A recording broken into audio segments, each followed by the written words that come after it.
FASP RJ, transmitindo via internet. Gestão Dr. Álvaro Barbosa.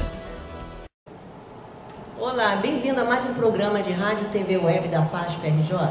O nosso convidado de hoje é Ricardo Brandi. Ele é presidente do Sindicato dos Auditores Fiscais da Receita Estadual do Rio de Janeiro, Sinfrerj. Tudo bem, Ricardo? É um prazer recebê-lo aqui no programa da FASP. Mais uma vez, né? Já esteve na rádio, né? Rádio Bandeirantes. Exatamente. Ricardo, só para os nossos ouvintes, né, as pessoas que estão nos assistindo, só para elas terem noção do que seja o Sinfrerj, você pode explicar? Todos os tributos do Estado do Rio de Janeiro, ICMS, IPVA, ITD e mais as receitas não tributárias, que são as royalties, participação especial, elas têm um corpo técnico de servidores que são responsáveis em verificar se as obrigações legais foram cumpridas e se a parte do Estado foi paga corretamente. Esse corpo de técnicos são os auditores fiscais da Receita Estadual. E o sindicato é o quê? É o órgão representativo desses servidores, junto ao Estado, à sociedade. Agora, Ricardo, como presidente de um sindicato tão importante, né, no nosso Estado, né, principalmente também, né, importante, como você vê a situação dos sindicatos hoje em dia com o abandono dos associados, né? Como é que você vê? Vocês passam por isso também, nessa dificuldade? O nosso sindicato os sindicatos não têm, cada um tem as suas peculiaridades. O meu sindicato, por exemplo, ele não tem um desconto compulsório da mensalidade. O servidor da carreira que quer participar do sindicato, ele procura o sindicato e fala: eu quero me filiar. A partir daquele momento ele começa a contribuir. Não há, vamos dizer assim, uma contribuição legal obrigatória. Isso acaba aproximando o servidor do sindicato, que se você tiver um desconto compulsório, como algumas carreiras têm, fica às vezes não tem a proximidade. E nesse particular, a gente tem um grau de adesão superior a 70%, quase 80%, que a gente considera bastante satisfatório. A meta é 100% de sindicalização, né, que tem que ter carreira forte, mas esse percentual nos dá uma representatividade muito grande. O problema do sindicalismo público, que é um pouco diferente do sindicalismo da iniciativa privada, é que muitas vezes, pelo menos eu que já trabalhei na iniciativa privada, com qualquer ganho salarial, qualquer progressão na carreira, é discutir diretamente com o seu patrão. Quando você discute com o seu patrão, você entende com ele. Então, vamos dizer assim, a atuação do seu sindicato na sua evolução, na sua carreira, tem um peso menor, diferentemente do serviço público. Serviço público é mais complicado. E muitas vezes, como nós tivemos uma renovação muito grande de 97 para cá, hoje em dia metade dos auditores fiscais que estão na ativa ingressaram no serviço público de 97 para cá, esses colegas novos que chegam, muitas vezes eles não têm essa dimensão. Ou ele veio da iniciativa privada, ou veio diretamente dos bancos do ensino superior para a carreira, ele não consegue tem dificuldade de perceber que a discussão dele com o patrão dele, a nível individual, fica bastante inviabilizada. Quer dizer, vamos dizer assim, a instância, eu não vou dizer que é obrigatória, mas preferencial para discutir com o Estado as condições da carreira, de progressão, de salário, acaba necessariamente passando por um órgão classista. Então, leva um tempo para o colega entrar no serviço público e ter percepção dessa realidade. Tendo percepção dessa realidade, naturalmente, ele vai se filiar. Isso é uma coisa natural. Mas é um processo que depende do quê? Depende da pessoa amadurecer, de enxergar, e até do próprio corpo técnico da casa que já estiver lá, mostrar a esse colega que está ingressando a relevância daquela instituição. A gente teve a coisa de 2 semanas uma sequência de reportagens na Globo falando de sindicatos que não há alternância de poder, de sindicatos que não há transparência e tal, mas são, o que eu falo, são sindicatos, eu acho que na maioria das vezes, são sindicatos que estão muito distantes da base, em que a base, vamos dizer assim, você contribuir para a sua entidade sindical independe de você estar filiado ou não. A gente tem uma realidade um pouco diferente. Não que não seja... não que seja tranquilo acolher um novo colega e fazer ele perceber a importância ou a essencialidade daquela instituição. Mas me parece mais tranquilo do que com uma coisa compulsória, o sindicato ser formado por pessoas que você mal sabe quem são, ou que não te representam, que você nunca viu. Até porque você também é um corpo técnico mais restrito. A gente tem 1.600 sindicalizados, como se fosse uma cidade interior, né? Não é uma capital, uma metrópole, né? É uma coisa mais restrita. Agora, Ricardo, você disse que de 97 para cá, né, até o governo Sérgio Cabral, né, ele abriu concursos. E como é que está agora o quadro? Precisa de mais auditores fiscais? Precisar ou não de mais auditores fiscais é uma decisão administrativa. E até porque, hoje eu diria, não, há vagas, há necessidade de preenchimento, sim, não tem dúvida. A gente observar a carência, visivelmente carência de mão de obra de fiscalização, no interior a gente se sente um pouco... O trabalho é árduo, né? No interior, então teria espaço. Agora, a nossa legislação, ela determina, salvo engano, 1.600 fiscais, que é o quadro de dotação. É o quadro, né? Hoje em dia a gente deve estar com 1.000 e poucos fiscais. Precisaria de mais fiscais? Precisaria. Agora, quando precisaria? Quando precisariam, você... é uma coisa... Muda a tecnologia, né? E muda a legislação. Então, essas duas coisas definem muito a quantidade de mão de obra que você precisa. E são coisas com uma dinâmica de mudança muito grande. Quer dizer, imagina, a gente está agora estudando a unificação do ICMS. A gente tem propostas em que o ICMS, que hoje em dia é cobrado na origem, passa a ser cobrado no destino. Estou falando grego contigo, né? Mas são decisões técnicas que interferem de forma bastante sensível na necessidade de mais ou menos pessoas para exercerem as funções. Agora, já que você falou de ICMS, né? Na maioria, nós estamos sofrendo, né, num momento muito complicado para a arrecadação, né, do ICMS. Como é que o senhor analisa essa situação? Olha, dos estados da federação, o estado do Rio de Janeiro, nesse ano, foi o que... Não sei se teve alguém melhor que a gente. Pode ter tido algum estado que sofreu tanto quanto a gente, mais que a gente não viu. O próprio secretário de Fazenda, Júlio Bueno, ele já declarou na imprensa que o rombo previsto de arrecadação para o estado do Rio de Janeiro era 13,5 bi para esse ano. O estado começou com uma perspectiva de despesa maior que da receita de 13,5 bi. De onde veio isso? Assim, de forma bastante objetiva. O estado do Rio de Janeiro, boa parte das verbas que ele recebe vem da indústria do petróleo. Ele recebe tanto os royalties quanto a participação especial. O preço do barril de petróleo despencou no mercado internacional. Além disso, por decorrência da mudança da forma, né, de passar, né, do modelo de partilha, de concessão para partilha, o governo federal ficou sem licitar novos postos por um período maior do que vinha sendo habitual. Então, a produção do petróleo caiu. E a queda da produção do petróleo e a queda do preço do barril de petróleo teve um impacto muito grande para o Rio de Janeiro. Porque o Rio de Janeiro, essas verbas, elas capitalizam o Fundo de Previdência dos servidores. E qual é a regra que tem? Quando essa verba não for suficiente para capitalizar o Fundo de Previdência dos servidores, a Previdência, o Estado tem que botar dinheiro do Tesouro lá. Então isso já foi. Além disso, a própria Petrobras, ela sofreu uma retração grande. Isso para a gente é uma empresa que a maior parte da operação está no Rio de Janeiro, a maior parte dos tributos ela paga aqui para o Estado do Rio de Janeiro. Além disso, a recessão que todos nós sofremos. Quer dizer, este somatório de agruras que todos os estados estão sofrendo, mais essas outras agruras que impactam diretamente a gente, isso realmente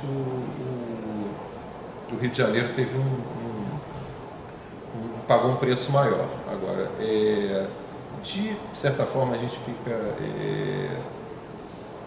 assim, vamos dizer, otimista, satisfeito, porque quando falta a receita do petróleo, a receita que tem que ser cobrada é o quê? O ICMS, o ITB e as outras receitas tributárias do Estado do Rio de Janeiro, que é uma responsabilidade da minha carreira. A minha carreira é responsável por colocar os recursos dentro do Tesouro do Estado para o Estado gastar.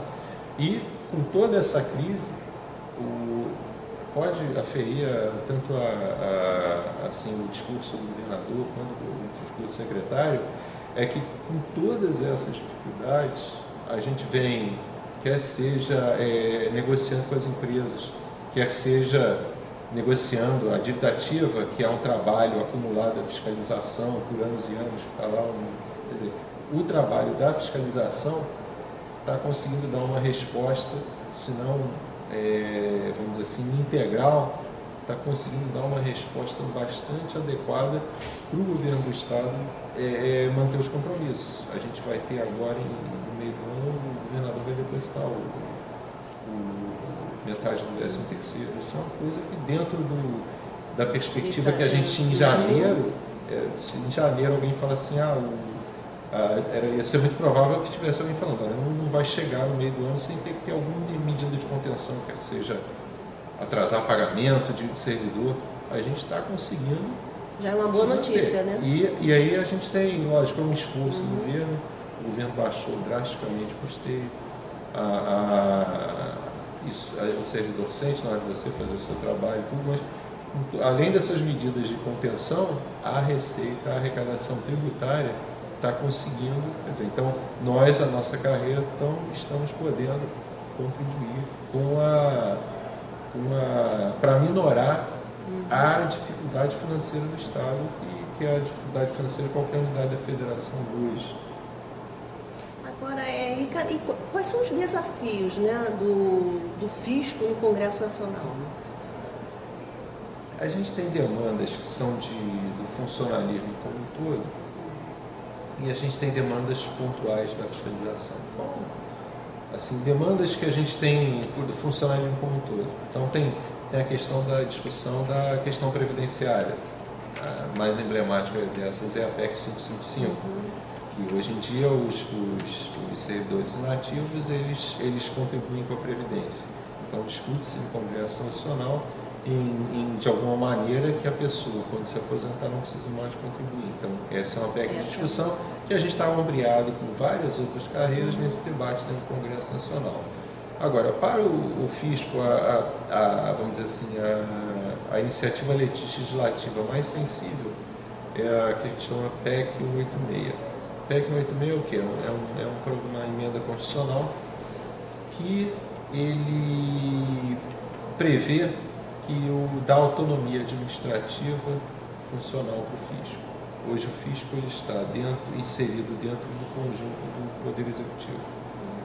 O que a gente procura com esta PEC é dar autonomia ao fisco. Então, a gente quer, discute-se, né, de dar autonomia para o fisco, autonomia administrativa, para o fisco ter mais, vamos dizer, independência para poder exercer as suas responsabilidades constitucionais e, de alguma maneira, organizar nacionalmente a carreira de auditor fiscal, que a carreira de auditor fiscal está nos 3 níveis, a gente tem no nível federal, nível estadual e nível municipal, e cada estado da federação tem as suas peculiaridades e tudo. A gente entende que seria desejável para o país organizar isso. Organizar como? Dando autonomia institucional para que o fisco possa exercer na plenitude as suas atribuições constitucionais e dar uma organizada tanto aí vai ser tanto na questão dos direitos dos servidores como na própria estrutura da receita estadual. Então, é uma forma, esse é o grande desafio olhando da perspectiva do fisco. Esse é o... Eu ia ver que se o senhor vê com bons olhos, né, essa discussão toda, né, que é grande, né? Gosta ou não, concorde ou não, a gente está num momento político de muito acirramento. Então, vamos dizer assim, não concordar com uma pessoa, vamos dizer assim, uma pessoa que tem uma visão liberal da sociedade, da evolução da sociedade, ele entenda que o liberalismo seja um caminho mais adequado. E a pessoa que entenda que uma visão mais de esquerda, uma visão mais de esquerda seja o caminho. A gente hoje está difícil de conversar. A impressão que dá é que essas duas correntes querem uma coisa muito diferente do que uma Constituição plena, os direitos assegurados, né? Mas se a gente olhar hoje, nessa Operação Lava Jato que está aí, a gente vê o quê? Órgãos autônomos, Polícia Federal, Ministério Público, Judiciário. Então, a gente está vendo essas instituições autônomas trabalhando e está tendo, vamos dizer assim, está tendo um grau de transparência na questão no que está se investigando ali, que, gostando ou não, acho que é salutar, é uma coisa salutar. O que a gente quer discutir é se o fisco, a sociedade tem que discutir qual o grau de autonomia que todos esses órgãos encarregados de fiscalizar, e aí tem a discussão do Banco Central, tem a discussão da polícia, do Ministério Público. A gente quer colocar o fisco nessa discussão. Você vê que a própria questão da autonomia do Banco Central, que ela é colocada como algo às vezes desejável, às vezes não desejável, a gente quer que dentro desses grandes debates que estão acontecendo, o excesso de poder do Ministério Público, o ministro não controla a polícia. Quer dizer, a gente acha que dentro dessa discussão que é absolutamente sadia, olha, o fisco também é alguma coisa que a sociedade precisa debater e criar um consenso acerca disso. Me parece que a autonomia é salutar. A gente tem a democracia, né, da forma como ela está, o quê? São os poderes independentes, um poder fiscalizando o outro e tal. Isso é uma maneira salutar de você o quê? Fomentar a transparência, fomentar o controle. Então, o que essa PEC, a gente fala PEC 186, a gente quer que o fisco também entre nesse debate. Naturalmente, a gente entra com o debate falando assim, olha, é importante para a gente enxerga que um fisco autônomo vai fazer mais bem do que mal para a nossa sociedade. Esse papo está todo tendo a polícia, o Ministério, vamos discutir o fisco também, porque não para por aí. Então essa é a importância, esse é um momento bom. Que a gente não imagina que seja algo que possa ser gestado na cabeça de alguém. É uma PEC que está sendo debatida no Congresso. Né? E é esse debate que a gente quer travar, que a gente tem certeza que ao final desse debate fica mais clara a responsabilidade do fisco, fica mais clara a responsabilidade, a necessidade de autonomia e por aí vai. Essa é uma certeza que a gente tem. A gente quer debater essa questão. E parece que esse momento, por mais acirrado que possa estar, é um momento legal para debater. A gente está dentro desse debate também. Só que as pessoas têm... O fisco não costuma aparecer, não tem a fiscal. Parece uma entidade meio... A gente quer levar esse debate para as pessoas enxergam. Como enxerga? Polícia você enxerga, o Ministério Público você enxerga. Você for ali na esquina e falar assim, quem são os fiscais? Pô, fiscal, até porque tem fiscal de posturas, tem fiscal de rendas, tem fiscal de... para a gente ficar conhecido. É importante que a sociedade nos enxergue. Para quê? Para que possa cobrar da gente uma atuação dentro do ditame constitucional, dentro da expectativa que a sociedade tem da gente. E o sindicato, o seu sindicato, ele consegue chamar essas pessoas, os associados, conversar, divulgar? Naturalmente, você conversar dentro da sua classe, você fala para os seus. Qual é o problema da gente? Que é difícil agregar também, né? O problema maior é você falar com o cidadão. A questão da tributação é uma coisa muito árida. Mais árida ainda por quê? Se você for olhar, se você não tiver um acesso à informação um pouco mais privilegiado, um exemplo clássico, você vai tomar uma cerveja no botequim. A maioria das pessoas que pegam uma cerveja no botequim para tomar cerveja não faz ideia ali que muito mais da metade do que ele está bebendo é de imposto. O cara acha, vamos dizer assim, a pessoa mal informada não tem a percepção do grau de contribuição que ele dá do dinheiro dele para financiar a sociedade. E é uma questão árida, não é uma questão que não é uma coisa fácil de atingir. A gente está falando de questões contábeis, questões legais, que são áridas, chatas. Você falar de tributação, falar de imposto, ninguém quer conversar. Então, o desafio do sindicato, como o órgão de classe responsável por estabelecer a interlocução da categoria, não é só com o governo, é com a sociedade, é com o parlamento, é com as demais instituições, com as entidades empresariais. Qual o nosso desafio? É tornar aos maiores contribuintes do país, 80% da população. Você imagina se o nosso imposto, o ICMS, é sobre consumo. Quanto menos você ganha, mais você consome. Se você ganha muito, você consome uma parte e outra parte você guarda. Agora, quanto menos você ganha, então 80%, ou seja, então uma pessoa o salário dele serve para ele basicamente se alimentar, pagar a escola do filho, morar e um pouco de lazer e tal, a contribuição dessa pessoa para a sociedade, proporcionalmente, é imensamente maior do que uma pessoa que ganha mais. E essa pessoa, para você atingir esta pessoa, com todas as limitações que a gente tem de escolaridade, tudo, para você tornar essa linguagem da aridez, da complexidade, que é a matéria que a gente está, acessível para o cara olhar, mas eu contribuo isso tudo, para cair essa ficha, e você tornar isso numa linguagem assim, palatável, digerível, compreensível, e que afete a pessoa, que você tem que afetar a pessoa não ficar indiferente àquilo. Este é o desafio. Esse é um desafio grande. A escola, onde a escola entra nisso? Poderia entrar, né? Olha só, tem projetos lindíssimos hoje de educação fiscal. Acho que vale a pena fazer isso periódico. Toda vez que divulga um trabalho desse, isso está disseminado pelo Brasil inteiro, há iniciativas belíssimas. Isso tudo é uma coisa legal. Então você vai para o garoto, lá na mais tenra idade e tal, e fala isso para ele, olha, tá vendo?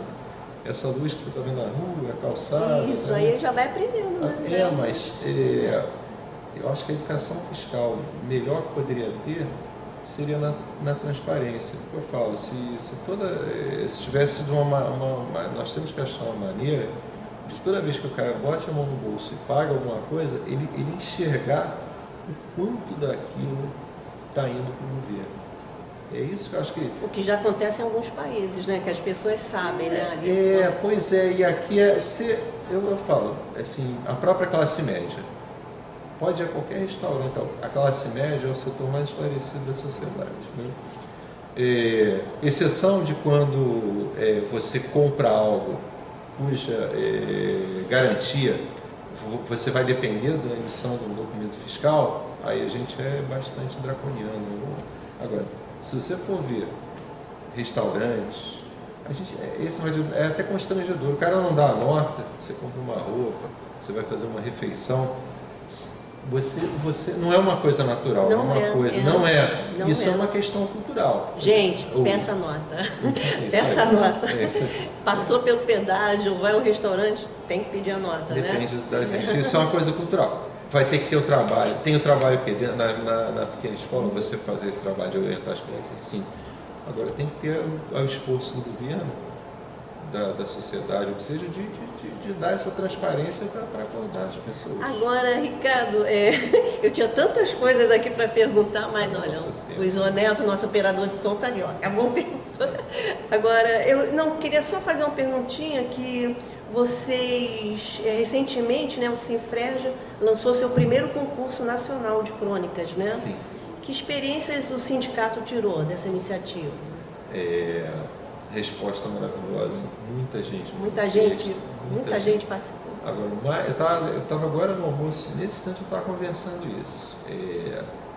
Parece que a pauta das ruas você pega os textos, aí o que tem lá nos textos? Que o concurso de crônicas é o quê? Para onde vai o meu imposto? Esse era o desafio. Você escrever um texto leve, esse desafio que a gente quer. Você colocar uma linguagem leve, acessível a todas as pessoas, tentar colocar a discussão tributária do tributo lá. Então, o que as pessoas reclamam? Transparência, corrupção, né? Retorno do imposto que eu pago. Então, a pauta, né, das ruas, que nós fomos às ruas e tal, os textos, todas as crônicas, você vê, então, é o quê? E isso foi bom para vocês, né? Para vocês terem uma ideia. As pessoas, as pessoas estão preocupadas com a corrupção, estão preocupadas com a transparência, estão muito preocupadas com o retorno do tributo que elas pagam, quando elas já começam, e sente-se no bolso o retorno que elas avaliam como sendo um retorno pequeno que o Estado dá. Então, o que a gente pode ver, primeiro, uma resposta excelente, as pessoas ainda estão vendo, estão escrevendo, graças a Deus, estão ligadas, e além disso... Ainda pode participar? Não, já encerrou. A gente já está na fase de seleção, de avaliação dos trabalhos e tal. A gente está na reta final de divulgar os vitoriosos. Agora que nós estamos divulgando. A gente pretende que façamos essa iniciativa periódica, que é uma das formas que pode nos atender nessa nossa preocupação, quase como obsessão, de tentar levar esse assuntuário para a sociedade, para as pessoas. Ok, infelizmente acabou o nosso tempo, né? Você gostaria de dar um recado? Não, só agradecer aqui a FASP mais uma vez por abrir esse espaço para a gente, para que nós possamos, nós vamos dar o nosso recado, nós outros servidores, nós servidores públicos, a gente tem quando a gente discute Estado e acha que está muito caro, que tem muito imposto, que o Estado mínimo, todas essas críticas, elas questionam os servidores. Abrindo um espaço aqui, a gente pode contrapor o argumento. Precisamos de um Estado mínimo, mesmo que nós concordemos. Qual é o Estado mínimo? Né? Quer dizer, a contraprestação dos serviços tão inadequados, a gente tem aqui o espaço para contrapor esse argumento, que é raro achar um espaço em que o servidor público possa contra-argumentar. Assim, os argumentos contra a gente, para falar, vamos dizer assim, para fazer uma crítica da atividade pública, não vai faltar espaço em qualquer meio. Agora, para a gente contrapor a necessidade de uma prestação de serviço público de qualidade, é mais restrito. E aqui é um espaço nobre, então eu agradeço imensamente isso. Tá ok, obrigada. Até a próxima entrevista. Obrigado.